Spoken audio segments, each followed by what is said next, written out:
Margaret Kachere, a resident of Mwikala village in Machinga district, recounts a day in 2009 when her family of 5 children was about to lose their second-born child to malaria. That day, her body was too hot, and she would often faint. I took her to a traditional healer, but it did not help. It was terrible that one couldn't sleep. This forced me to take her to the hospital the following day, where she got help after diagnosed with malaria. Kachere's family is among thousands of people in Mwikala village who have long been affected by malaria, largely because of beliefs and misconceptions against the use of mosquito nets, a preventive measure. We believed that if one sleeps under a mosquito net, they would suffer from loss of libido, and also that if one sleeps under the net, would die soon because the net symbolizes a coffin. So we were afraid to sleep under the mosquito net. But the community-driven anti-malaria campaign, which started in 2016, has changed that perception. Now, Mwikala, a home to over 12,000 people, has become a model village in Malawi for combating malaria.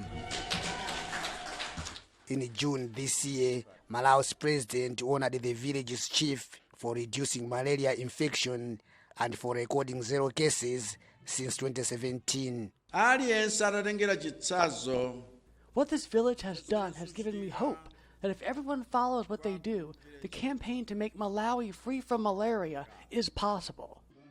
Malaria is the #1 killer in Malawi, accounting to 36% of all hospital outpatients and 15% of hospital admissions.